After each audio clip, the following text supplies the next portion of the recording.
اس کے بعد وہاں سے خلافت کے خلاف اعلانات بھی کرتے تھے، اس میں یہودی داخل ہوتے تھے. تو اس طرح بھیڑ جمع کر کے باہر ورغلانا، لوگوں کو اکسانا، یہ ان کا کام تھا تاکہ زیادہ سے زیادہ مسلمانوں کا نقصان ہو سکے. اسی لیے میں چاہتا ہوں کہ اپنے غم و غصے کا اظہار صرف بھیڑ سے نہیں ہوتا، جس میں اعلیٰ حضرت فاضل بریلوی رضی اللہ تعالیٰ عنہ نے بھی ارشاد فرمایا کہ مسلمانوں کو اس طرح سے کھلے طور پر کسی چیز پر جمع کر لینا جس سے خطرات لاحق ہوں ناجائز ہے. آپ ان چیزوں کا بہت خیال رکھیں کہ دشمن طاقتیں آج یہی چاہتی ہیں کہ تمہیں اکسا کر ورغلا کر تمہارا زیادہ سے زیادہ نقصان کر سکیں. پچھلے 2 سال کا عرصہ گزر گیا، بنگلور میں بھی ایک حادثہ ہوا تھا، وائلنس ہوا تھا، غالباً رمضان کے موقع پر ہی 125 کے قریب نوجوان 2 سال سے ابھی تک جیلوں میں بند ہیں. کچھ چھوٹ گئے، کچھ ابھی تک باقی. اس میں کئی سافٹ ویئر انجینئر ہیں اندر بیٹھے ہوئے ہیں. تو یہ سب حالات دل کو دہلا دیتے ہیں. آپ امن و امان کو برقرار رکھیں، اور جب تک اپنے بڑوں اور بزرگوں کی طرف سے کوئی بات نہ آئے آپ کوئی بھی چیز اپنے ہاتھ میں نہ لیں. اور اللہ کریم ہم سب کو ماحول میں امن و امان برقرار رکھنے کی توفیق عطا فرمائے، اور ظالموں کے شر سے مولا ہماری حفاظت فرمائے. جس طرح برے منصوبے تمہارے متعلق بنائے جا رہے ہیں، کریم خدا کی بارگاہ میں دعا ہے کہ مولا ان تمام منصوبوں کو تو خاک میں ملا دے.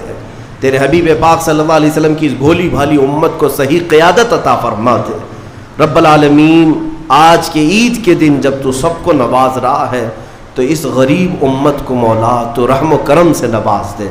تیرے حبیب پاک صلی اللہ تعالیٰ علیہ وسلم کا سچا عشق اس پوری امت کو عطا فرما. پیارے دوستو، اگر آپ کو یہ ویڈیو پسند آیا ہے تو چینل کو سبسکرائب کر کے بیل آئیکن کو دبا دیجئے، جس سے آپ کو ہمارے اس چینل کے نئے ویڈیو دیکھنے کو ملیں گے.